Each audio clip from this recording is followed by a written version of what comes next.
Freedom is the goal of a religious Hindu. That is what we call liberation, or freedom from all this ignorance, or freedom from this confusion in identity, or freedom from all these entanglements.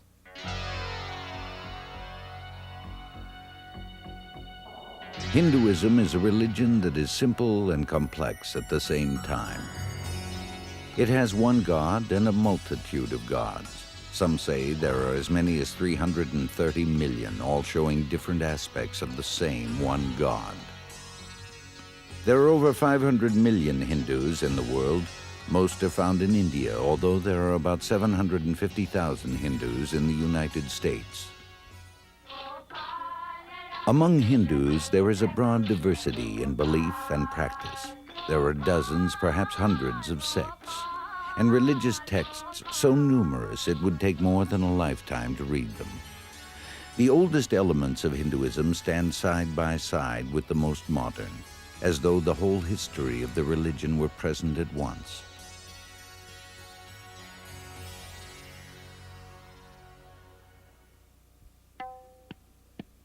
To begin to understand Hinduism, we must begin in the ancient past, in approximately 2000 BC.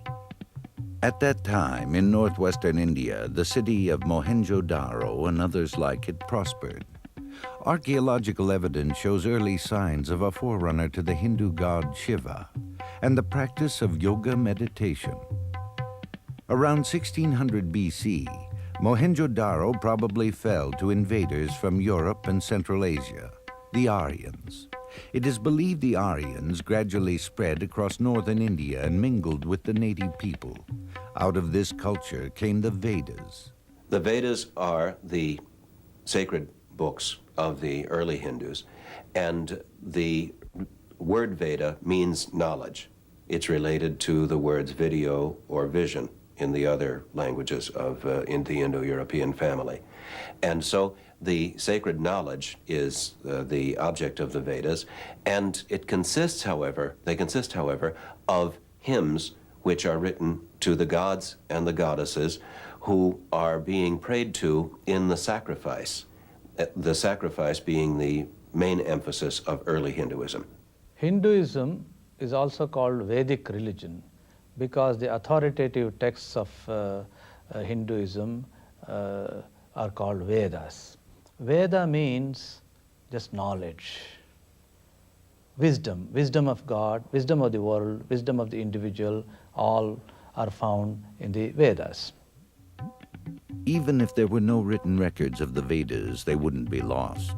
The hymns have been passed down from father to son in an unbroken oral tradition from ancient times to the present day. After the Vedas, the Upanishads are probably the next most important Hindu scripture. The Upanishads were composed between 800 BC and 400 BC. In the Upanishads, the numerous Vedic gods are reduced to only one, Brahman. The Upanishads are the end of the Vedas. The last portions of the Vedas are very philosophical and mystical in nature, changing content from the sacrificial religion of the early Vedas and going in the direction of the search for the innermost self and the search for the supreme being of the universe. The Upanishads are the scriptures in which these searchings are recorded. The Upanishads contain three ideas important to Hinduism. The first is the idea of karma, which holds that what a person does will come back to them later in life or in a future life. Karma, first of all, has become an English word now, but it's the Sanskrit word simply for deed or action. And what it means is that every deed that you do, every action that a human person does, has an equal reaction. That means every act from our side is like sending a boomerang. The impressions are there, and the impressions will bring me the reaction.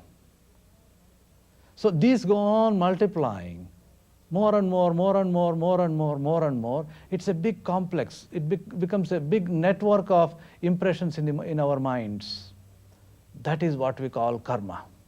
That means whatever I have sown earlier, I am getting it back. That is why in Hinduism we don't really believe in fate or something like that. Whatever I have done, it's coming back to me. The second key concept of the Upanishads is reincarnation, the idea that the soul lives on after death and is reborn in a new life. It was perceived that not all of one's good and bad actions were worked out in this one life. And so a system of rebirth or reincarnation came to be believed in, whereby one's deeds, good and bad deeds, would be repaid in a next life and a life after that, if they were not repaid in this life. We are born again and again, again and again we are born, until the goal of life is realized, or until we reach God. And that can be done in this life, or if it's not possible, another life is given, until I become liberated. I go back to my own real home, that is my essence or God. This goes on happening. This in short is incarnation, reincarnation. The third key idea of the Upanishads is liberation, that we can escape the endless cycle of birth and death by attaining enlightenment as liberation. The idea of final salvation or of final solution, eternal salvation, came to be perceived as requiring release or liberation from this cycle of births and deaths entirely. And so you have the three ideas together, therefore, of karma, all the deeds that you do, of rebirth, either better or worse according to your deeds, and finally, though, of release or liberation, freedom entirely from both good rebirths and bad rebirths. Because even by doing 60 or 600 good rebirths, you couldn't get out of the entire system, you'd just get higher.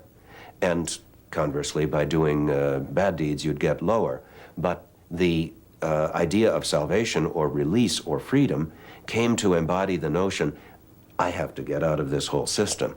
Freedom means, or liberation means, to go back to our essence, or to remember our essence, to live in our essence really and truly, not getting caught in this mess. And what happens what is the result of our liberation? We become one with this essence. That means that essence is of the nature of love, peace, strength, wisdom. All these will manifest in one who is liberated. The search for liberation takes many Hindus to a guru, who is not so much a teacher as one who shows by example the spiritual path to follow. A sadhu is a person on a spiritual quest. Frequently, a sadhu is someone who believes their family and business life has reached a natural end and who now wants to leave it behind for a spiritual search. Yoga is one of the means for attaining liberation. The word yoga is related to the English word yoke, and it means to yoke the body and mind to lead the soul to enlightenment. Most Westerners think of yoga as the physical discipline of Hatha Yoga that teaches control of the body. But in addition to Hatha Yoga, there are 4 other major schools of yoga. Karma Yoga is the yoga of performing right action. Jnana Yoga is the yoga of knowledge. Bhakti Yoga is the yoga of devotion to God. Raja Yoga, the crown of yoga, is the science of meditation. The aim of meditation is to experience the true nature of the soul, which puts the meditator in contact with God. The best known and most beloved text of Hinduism is in the Bhagavad Gita, the Song of the Lord. In the Bhagavad Gita, the god Krishna appears to Arjuna, who is fighting a battle against an enemy army which includes several of his relatives. Arjuna is troubled and confused at the thought of harming a relative.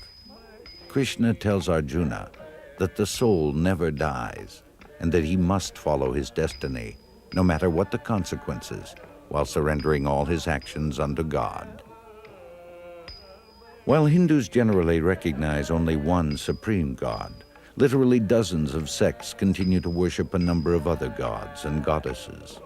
Two of the main sects are the Vaishnavites, the followers of Vishnu, the preserver, and the Shaivites, the followers of Shiva, the destroyer of ignorance.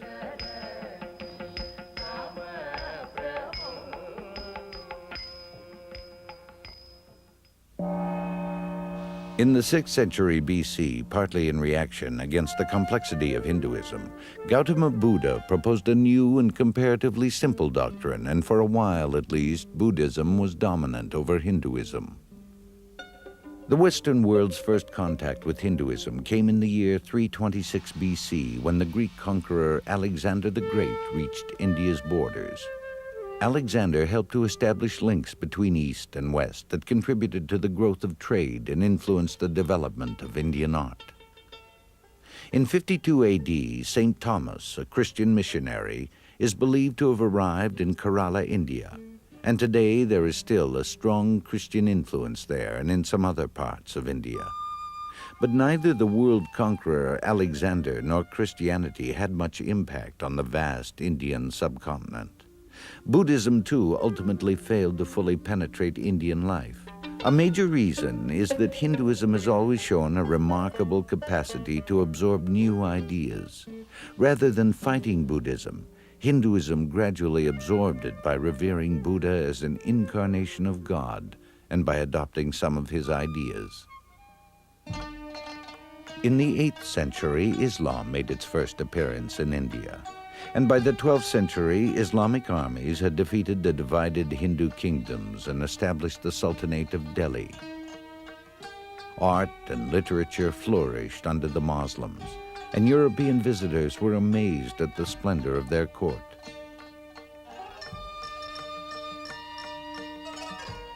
The Taj Mahal is one of the landmarks built in this era. In 1612, the British established their first trading post in India, and by the early 1800s, India was under British control. The 19th century was a period of revitalization for Hinduism. Ramakrishna was one of the leading religious figures of the era. He reported mystical experiences, whether worshipping Rama, Krishna, Mohammed, or Jesus, and he therefore taught that all religions were a path to God. One of his disciples was Vivekananda, who introduced Hinduism to America in 1893. Vivekananda believed that India needed to learn science from the West in order to become more prosperous, and that the West needed to learn about spirituality from India. In the early 1900s, India began to move toward independence from Britain. Mahatma Gandhi was a key religious figure who played a major role in leading the opposition to British rule. When we speak of Mahatma Gandhi and his contribution to Hinduism, or Hinduism's contribution also to his action, certainly the idea of nonviolence was utterly central to his thought and his action. In fact, for him, nonviolence was love. And another idea that was central for Mahatma Gandhi was karma yoga, the yoga of action. That is, applying in the world the ideas of religion so as to bring about changes, such as his nonviolent resistance to British rule that brought about revolutionary changes, indeed, ultimately, independence from England. As a part of the agreement leading to independence in 1947, India was partitioned into Hindu and Muslim states. As a result, East and West Pakistan became Muslim, while the new India remained predominantly Hindu. Although India has had its share of conflict, Hinduism promotes non-violent behavior. Even animals are sheltered from violence. Monkeys, elephants, and other wildlife are widely protected, and cows are the holy animal of Hinduism. Today, Hinduism permeates all aspects of Indian life as it has for thousands of years. Art and architecture are filled with religious themes, and temples are dedicated to nearly every deity in the Hindu pantheon. The Hindu calendar is filled with holy days and festivals. In April, the birth of Rama is celebrated. And throughout the year, there are holidays for Ganesh, Krishna, Gandhi, and many others. Religion also plays a powerful role in Indian literature, music, and daily life. Today, the ancient religion of the Vedas continues to guide the lives of millions of Indians. At the same time, the more modern doctrines of Ramakrishna, Vivekananda, Gandhi, and even more recent teachers have wide followings in India and throughout the world. Hinduism remains unique among the world's religions. It has no established dogma, no single right way. Hinduism accepts, even celebrates, diversity of belief. And after 4,000 years, its power to inspire its people toward God is alive and strong.